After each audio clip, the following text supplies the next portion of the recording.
How did that whole thing transpire? Because I've known so many dudes that once they step away from football and you start making a little bit of bread, like it's hard to go back to it. Yeah, like that's kind of how it was for me. I remember I had a coach. He was like, "Man, when you gonna go back and play?" And I had friends around the neighborhood like, "Man, you got it. Like you got to go back and play."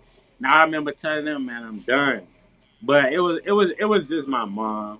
It was my mom consistently pushing me to go back to school, and then she kind of went behind my back and applied into school for me on my behalf.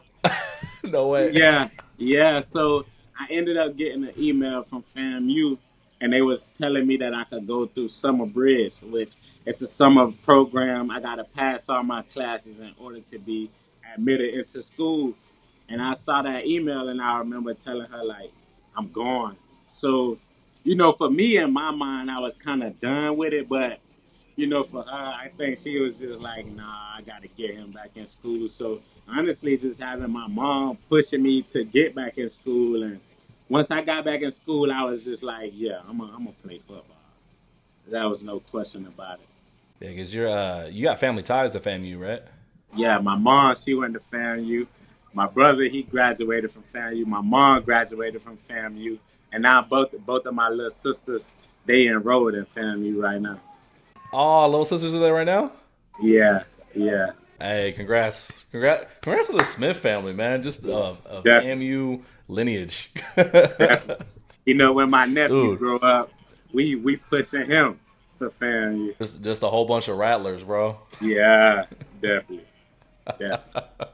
The that first year at FAMU, so sit with the family tree. Your brother was there. Was he there for 1 or 2 years with you? He was there for 1 year with me.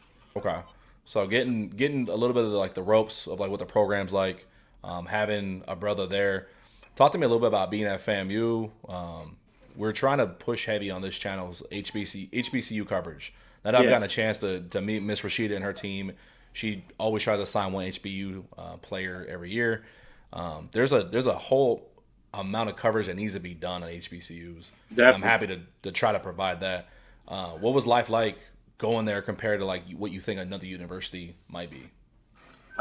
Just the culture, and I say that because we have things called Set Friday where everybody in the school they may miss class to go to this event, or you know, like a lot of people they don't even go to the cafeteria. Like during it's like from 11 to 3, almost the whole school in this one particular area, and we just bonding with each other. We having fun. Then you have game days where you had a marching 100 performing at halftime.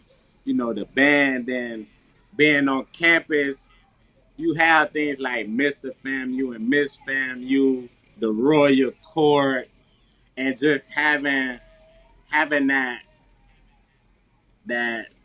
that support system that's like a home away from home where the lunch ladies, they may call you nephew, you may call them auntie. Y'all never met before you got to yeah, like we never met before we got to college, but it becomes that family. It becomes that you just build that bond over time. And like I say, I still communicate with so many people back from FAMU because now it's like they are part of my family. I'm a part of their family. So it's just small things like that just kind of take it a little bit further than what you may experience at a different college.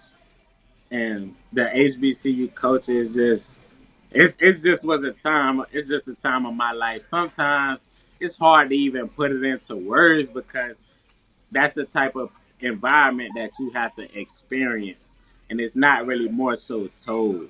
So, but I loved every minute that I spent that family. That pride comes through, man. You speak on it so elegantly. Like, Yeah, I appreciate that insight, yeah, man. The only, like the most, I think the most non HBCU people, like let's just say it, most white folks get to experience HBCUs, especially on the West Coast, is yeah, like the marching bands. Like I have no ties to HBCU, but I'll say I already know the marching bands. are the best in the country. I don't care what school it The best. is. The best. You know, I'm hoping to get the marching 100 to perform at a Rams game. You know, that's something that I've been thinking about for a while. So just trying to, Dude. yeah, getting my foot in that door first, and then I want to kind of talk to some people and then kind of work that through.